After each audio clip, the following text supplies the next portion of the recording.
markets, as Sushil called him. And then possibly the two best technical brains in the world, Mr.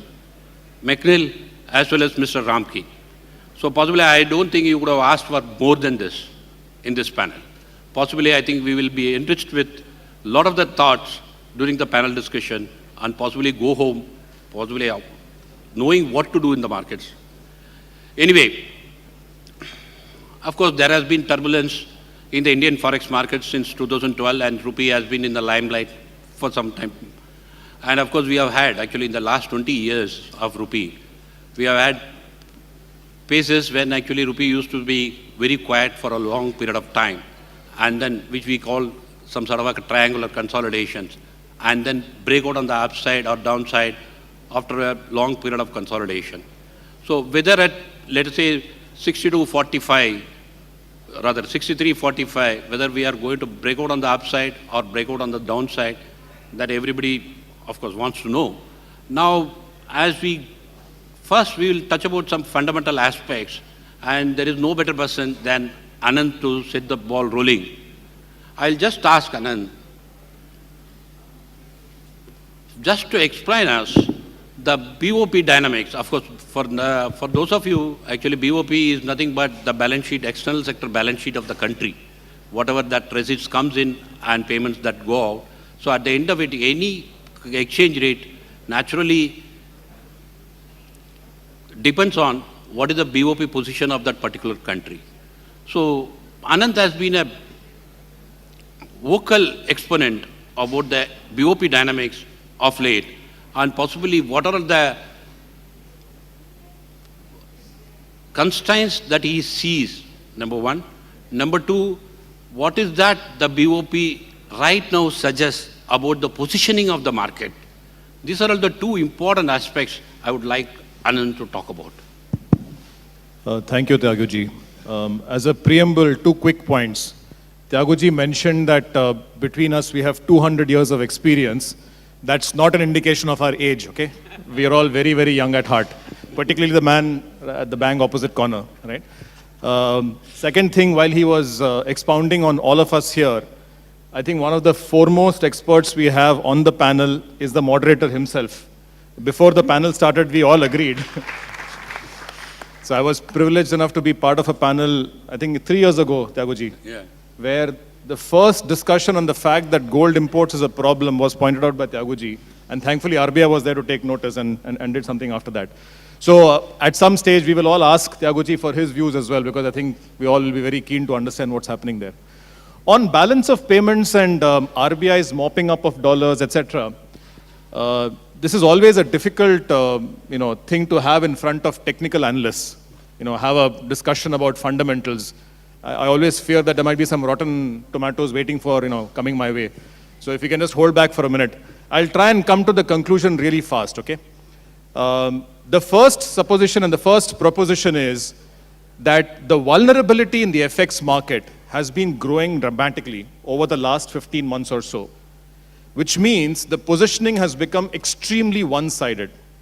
And I'll give you some basic math to tell you where I'm coming from. Over the last 15 months, RBI has purchased $100 billion in spot and forward combined through intervention in the market, right? The balance of payments over the last 15 months, the same 15 months, in our estimate, is about $61 billion.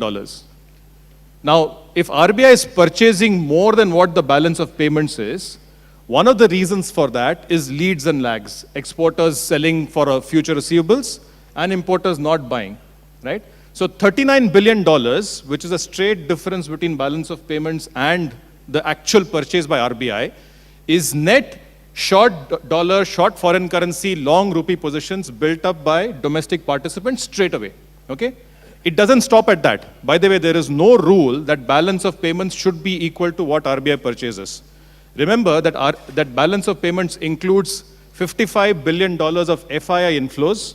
It also includes debt raised by Indian companies from overseas, which, if they were hedged, frankly should not accrue to the coffers of RBI on a net basis across spot and forwards. Now, I'm willing to bet that of the $55 billion of FII money which came in, at least 30, if not more, is actually in rupee form. It's not hedged. Add to that debt which has come into the country, which is again not hedged. All put together, in the last 15 months, I'm willing to bet 80 billion plus of net long rupee short foreign currency positions have been built in the market. Okay? Now, that's a massive number. By the way, by itself, it's not a cause for concern. If things are going fine, and that's the base case, hopefully things will go on fine, right? Except we become extremely vulnerable to shocks. If you have a bit of bad news, you could have a situation where all these people who are sitting short could come in and try and cover, and that can cause a violent movement like Tyaguji was mentioning earlier. Anant, can I ask you a question, please? Yeah. Is there any statistics available as to what the net open positions in the market is? The only true statistics, nowadays, by the way, we have something called unhedged foreign currencies, which we as banks, so Nirav and I are supposed to monitor for every single corporate. So there is a statistic which we try and put together as a banking system on how much unhedged exposures are there.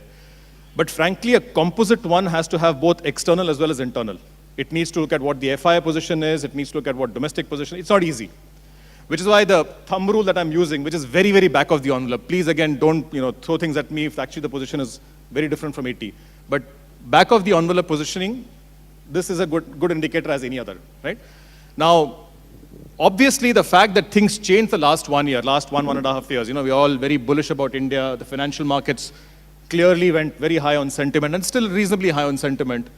That has helped this rupee positioning. But there are a few other things which have helped in this positioning or actually pushed the positioning along, right? The first one is the interest rate differentials, which favors the rupee so much. And it's a kind of a silly consequence of monetary policy, which we don't talk about, right? Do you know, and I'm sure those of you who are market participants know, that the 1 year forward premium today is 4.5 rupees, right? Thereabouts. So if spot is, let's say, about 63.5, you're looking at 68 rupees as the outright forward for 1 year forward. Can you imagine going to importers and asking them to buy 1 year outright forward, hedge themselves at 68, right? It's much easier to tell an exporter, you know what, 68 is a pretty high rate. It could go there, it could go to 70, but the chances look low. Maybe you're better off doing 30, 40, 50% of hedging of your exports, right? So the forward market and the interest rate differential actually is an incentive for exporters to come in and for keeping positions unhedged rather than for hedging of positions.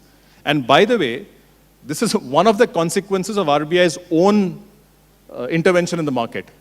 The last year alone, RBI bought close to $40 billion in the forward market. Normally what happens, normally when you have a flurry of exporters selling and importers not willing to buy, because everybody thinks rupee is going to be very stable, you have forward premium because of demand and supply coming down. The implied rupee rates can be far below the actual risk-free rates in India. By the way, India is not capital account convertible, so you can have different interest rates in forwards and in the money markets. And that acts as a normal balance to ensure that there is some parity. Importers start coming in, exporters start staying.